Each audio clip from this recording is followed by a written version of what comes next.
প্রিয় শিক্ষার্থীরা, আমরা আবার একটু পড়াশোনা শুরু করি। তো আমরা আজকে যেটা পড়বো সেটা হলো এই টুইস্টিং অফ দ্য সিলিন্ডার। এটা তোমার বইয়ের 204 নাম্বার পৃষ্ঠায় তুমি দেখতে পাবে। এটা 204 নাম্বার পৃষ্ঠা। এটা পিছনের দিকে নিচের দিকে টুইস্টিং অফ দ্য সিলিন্ডার এটা লেখা আছে। তো চলো আমরা সরাসরি ছবিটা দেখি, ছবিটা দেখে বোঝার চেষ্টা করি। এই যে ছবিটা দেখতে পাচ্ছ, এটা হলো একটা মনে করো এমন একটা সিলিন্ড্রিক্যাল শেপের একটা জিনিস রয়েছে। সিলিন্ড্রিক্যাল শেপ, যেমন ধরো তোমরা এটা একটা এক্সপেরিমেন্ট করেছিলাম যে rigidity modulus of a wire বের করা। ধরো এটা একটা তার, আসলে তারের শেপ আসলে কেমন, তারের শেপ হলো একটা সিলিন্ডারের মতো। তো এই তারের একটা অংশ, এই উপরের অংশটা, এটা মনে করো কোনো একটা কিছুর সাথে শক্তভাবে লাগানো থাকে, এবং নিচের অংশে আমরা একটা কাপল অফ ফোর্স অ্যাপ্লাই করি। কাপল অফ ফোর্স অ্যাপ্লাই করার মানে হলো, ধরো এখানে ধরো এরকম একটা তার দেওয়া আছে, তারটা দেখতে গোল। আমি হাত দিয়ে এটাকে টুইস্ট করব। টুইস্ট করার অর্থ হলো ফোর্স একটা এদিকে অ্যাপ্লাইড হবে আর একটা ভিতরের দিকে অ্যাপ্লাই হবে। এদিকে এফ, এদিকে এফ। তার মানে দুইটা ফোর্স যদি বিপরীত দিকে কাজ করে এবং একটা রেখা বরাবর বিপরীত দিকে কাজ করে, তখন তাদেরকে বলা হয় কাপল অফ ফোর্স। তো কাজেই এই জিনিসটাকে আমরা যদি ঘুরাতে চাই, তাহলে এটাকে আমার একটা কাপল প্রডিউস করতে হবে। এখন আমরা একটু বইয়ের ছবিটা দেখি। দেখো, উপরের অংশটা ফিক্সড, নিচের অংশটা আমি একটা কাপল তার উপর প্রডিউস করলাম। দেখো এখানে একটা বি আছে, বিটা বি প্রাইমে পরিণত হলো, তার মানে এটাকে সরে গেল। বি যদি বি প্রাইমে চলে যায়, তাহলে এটা এখানে একটা অ্যাঙ্গেল ফাই তৈরি করবে। এই ফাইটাকে আমরা বলতে পারি এটা হলো তার শেয়ারিং অ্যাঙ্গেল। আমরা শেয়ারিং রিজিডিটি পড়ছিলাম, সেখানে দেখছিলাম যে একটা শেয়ারিং অ্যাঙ্গেল আছে। একটা ছবি একে মনে করিয়ে দিই। ধরো এইরকম একটা ছবি যদি থাকে, এরকম একটা কিছু কিউবিক্যাল বক্স যদি থাকে, আমি যদি এদিকে ফোর্স অ্যাপ্লাই করি, তাহলে এটা বাঁকা হয়ে যায়। বাঁকা হয়ে এখানে একটা অ্যাঙ্গেল তৈরি হয়, এখানে একটা অ্যাঙ্গেল তৈরি হয়। এই অ্যাঙ্গেলটাকে আমরা বলি শেয়ারিং অ্যাঙ্গেল। ঠিক তেমনই এই বইয়ের দিকে খেয়াল করো, এখানে একটা শেয়ারিং অ্যাঙ্গেল এখানে তৈরি হয়েছে। এটাকে আমরা বলতে পারি দিস ইজ ফাই এম। বইয়ের হয়তো ক্লিয়ার হচ্ছে না, তোমরা একটু নিজের বইটা দেখে নাও। এটা হলো ফাই এম। এখন আমি তাহলে দেখতে পাচ্ছি যে বি প্রাইম তার এই স্থানে একটা অ্যাঙ্গেল তৈরি হচ্ছে। এই বি প্রাইমের যতগুলি পার্টিকেল আছে, এই পার্টিকেলগুলি সি থেকে যত দূরে, ততই বি প্রাইমের মান বড় হবে। যেমন ধরো একদম যদি আমি পরিধিতে চলে আসি, এখানে বি প্রাইম সবচেয়ে বড় হবে, আর এখানে যত কেন্দ্রের দিকে যাব ততই এটা ছোট হবে। এই যে অ্যাঙ্গেলটা আছে, এটাকে আমি বলবো থিটা। এই থিটা যে কোনো কণার জন্য এই থিটার মান কিন্তু সমান, তাই না? কারণ আমি বি প্রাইম হোক বা এদিকে আরেকটা দুইটা পয়েন্ট যদি নিই, তাদের দূরত্ব বেশি, কিন্তু তারা কিন্তু সবাই ঠিক একই অ্যাঙ্গেল তৈরি করছে।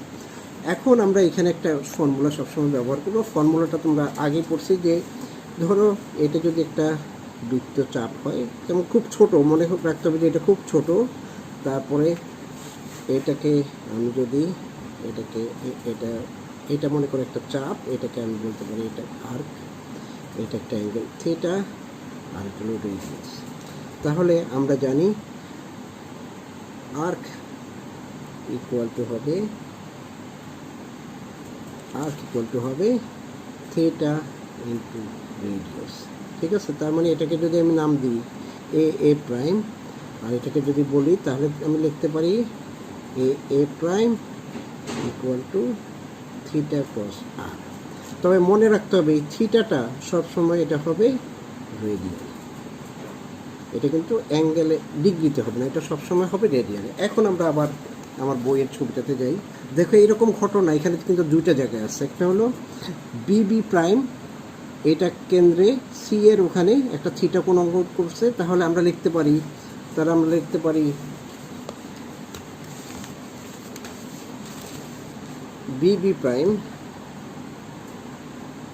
ইকুয়াল টু, বইটা দেখো, বি প্রাইম এটা থিটা, আর এই যে দূরত্বটা আছে, ও আচ্ছা আরেকটু এই ছবিটার আরেকটু ব্যাখ্যা করার প্রয়োজন আছে। সেটা হলো এই ছবিটার একটা আমি এখানে একটা ছবিটা ঠিক মতো করে আঁকছি। এটা তো আমরা একটু স্ল্যান্টেড বাঁকা অবস্থায় আছে, এটাকে আমি তার প্রস্থচ্ছেদ বা ক্রস সেকশনটাকে আঁকছি। দেখো যে বি প্রাইম যেখানে আছে, সেখানে আমি একটা সার্কুল কল্পনা করে নিয়েছি এই সার্কেলটা হলো সি থেকে এক্স দূরত্বে অবস্থিত, আর সার্কেলের মাঝখানে একটা ছোট আমি এরিয়া নিয়েছি, সেটা হলো ডিএক্স পরিমাণ। তার মানে এখান থেকে এতটুকু পর্যন্ত হলো এক্স প্লাস ডিএক্স, আর এখান থেকে এতটুকু পর্যন্ত হলো এক্স। তার মানে এই যে সার্কেলটা আছে, ভিতরের সার্কেলটা আছে, সেখানে আমরা আসলে বি আর বি প্রাইম অবস্থিত, সেখানে রেডিয়াস হলো এক্স। কাজে আমি লিখতে পারি B B prime equal to X গুণ থিটা, এটা আমি লিখতে পারি। তারপরে আবার আমি যদি খেয়াল করি, এই বি বি প্রাইম এটা আরেকটা জায়গায়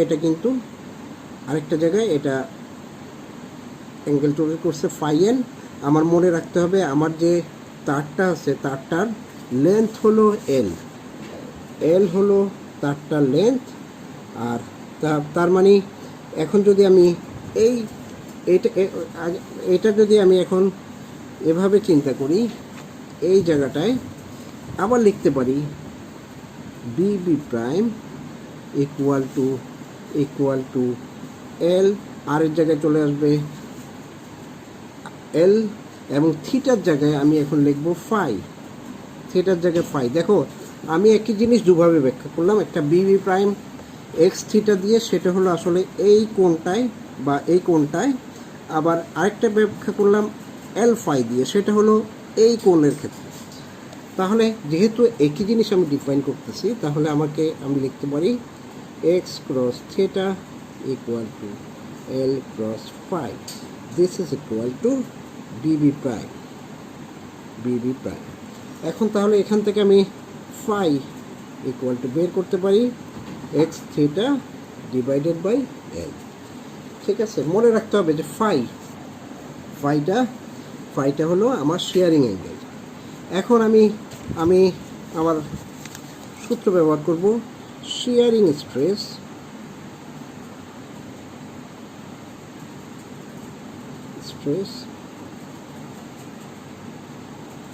ইকুয়াল টু হবে, আমরা জানি শেয়ারিং স্ট্রেস, আমরা ধরে নিচ্ছি যে আমাদের শেয়ারিং স্ট্রেসটা হলো টি। তাহলে আমি এখন শেয়ারিং রিজিডিটি, এটাকে আমরা জানি, এটাকে আমরা ইটা দিয়ে প্রকাশ করি। ইটা ইকুয়াল টু হবে sharing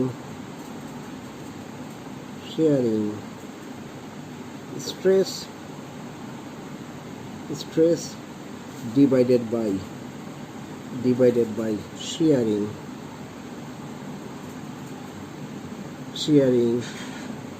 angle strain. So shearing stress equal to আমি জানি টি, আর শেয়ারিং স্ট্রেন ইকুয়াল টু হলো ফাই। সো আমি এটাকে লিখতে পারি এটা equal to T by phi, এর জায়গায় আমি বসা দিলাম X theta by L. So therefore T equal to আমি লিখতে পারি এন ফাই, এটা phi equal to eta x theta by L. ওকে, তাহলে আমরা কি পেয়ে গেলাম? এটা আমাদের শেয়ারিং স্ট্রেসের একটা রাশিমালা আমরা এখানে পেয়ে গেলাম। এখন আমরা এই শেলের দিকে আবার একটু তাকাই। এই যে শেলটা আছে, এই শেলটার এখন আমার এরিয়াটা বের করতে হবে। সেটা কিভাবে বের করব? আমরা এগুলি আগে অনেকবার বের করেছি, আবার বের করব। আমি কাগজটা করে নিই, ছবিটা যেন আঁকা যায়। একটু খেয়াল করো, এখানে আমার এখন হলো, দেখো একটা এই যে ক্রস দেওয়া আছে, এই জায়গাগুলির এরিয়াটা আমি বের করতে চাই। তাহলে এখানে ভিতরে আসলে ট্রু সার্কেল, একটা সার্কেল হলো যার রেডিয়াস হলো এক্স প্লাস ডিএক্স, আর একটা সার্কেল যার রেডিয়াস হলো এক্স। তাহলে আমি যদি তার এরিয়া বের করতে চাই, তাহলে আমি এভাবে লিখব, area of cross section of shell equal to হবে, তাহলে আমার এরিয়া বের করার সূত্র কি?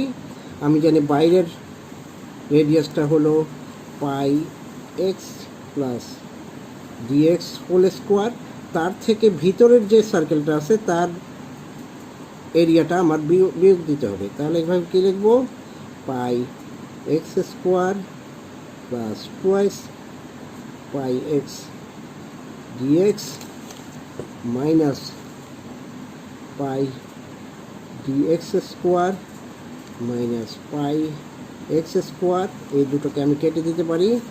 এখন দেখো, যেহেতু ডিএক্স ইজ স্মল, তাহলে dx square is very small, dx square is very small and negligible.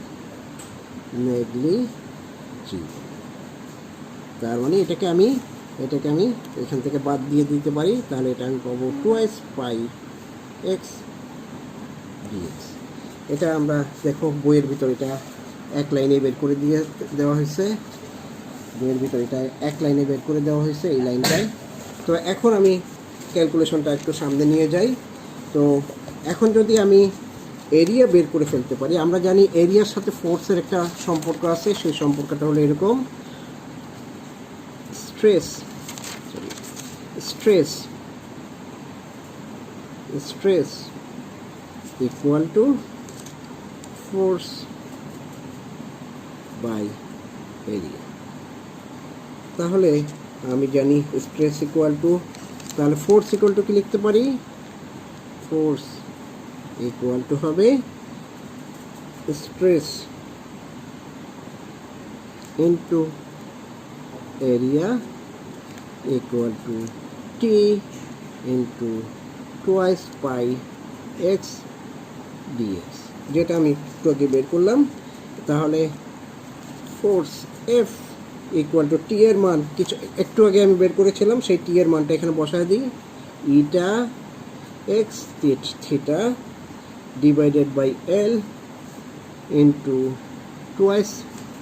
Twice pi x dx equal to এটাকে আমি একটু সুন্দর করে লিখি সাজিয়ে, twice pi eta theta divided by L into X square DX. তাহলে আমরা এফ এর মানটা পেয়ে গেলাম। এখন আমার বের করতে হবে মোমেন্ট অফ দ্য ফোর্স। আমরা যখন মোমেন্ট অফ দ্য ফোর্স বের করি তখন আমরা কি করি, ধরো দুইটা ফোর্স, একটা ফোর্স ধরো এদিকে আছে আর একটা ফোর্স এদিকে আছে, তাদের মাঝখানে ডিস্টেন্স ধরে নাও, এই ফোর্সটা কাজ করবে এদিকে বিপরীত দিকে।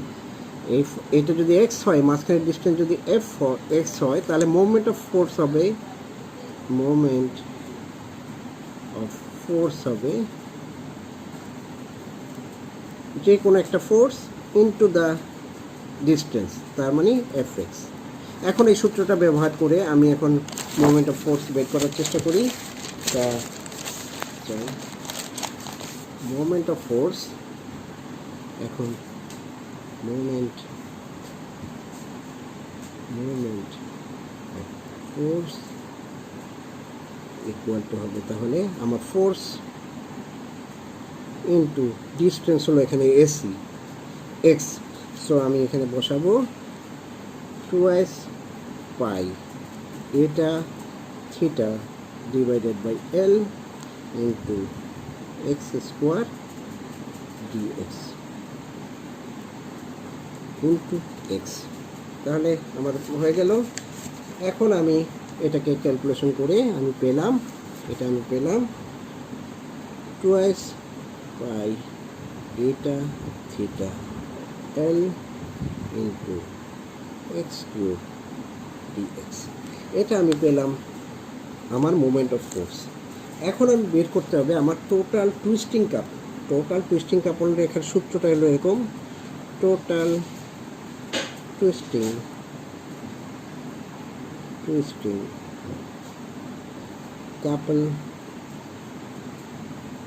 couple for the whole cylinder,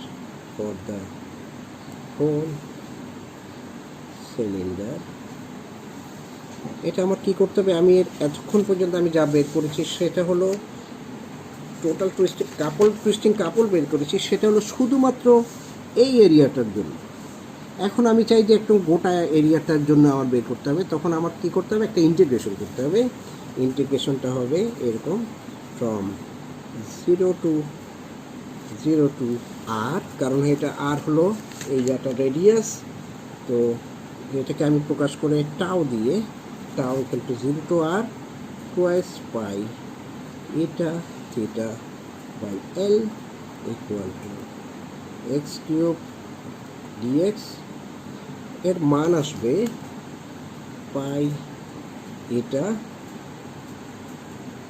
R to the power 4 2l theta. এটা একটা ইন্টিগ্রেশন করতে হবে, সোজা একটা ইন্টিগ্রেশন, শুধু এক্স কিউবকে যদি ইন্টিগ্রেশন করো এটা এক্স টু দ্য পাওয়ার 4 আসবে, তারপরে তুমি এটা লিমিটের মানটা বসা দিবে, বসা দিলে এটা আসবে। এখন আমরা ধরে নিই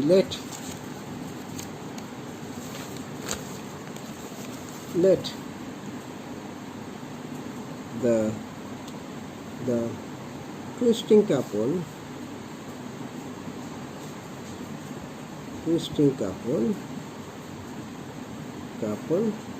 for the whole cylinder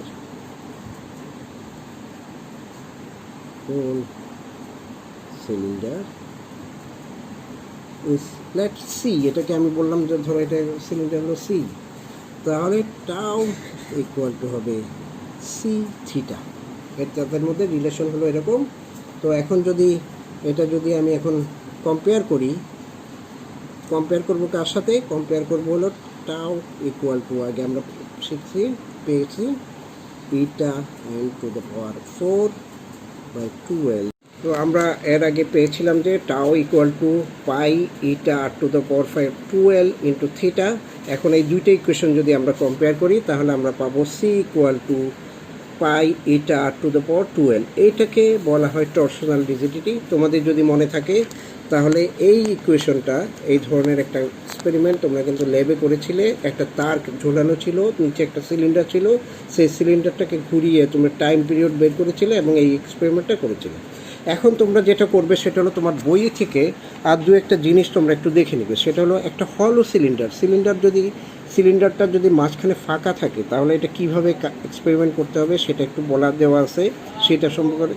এবং স্পেশাল কেসটা, এখানে একটা স্পেশাল কেস দেওয়া আছে, সেই স্পেশাল কেসটা তুমি শিখে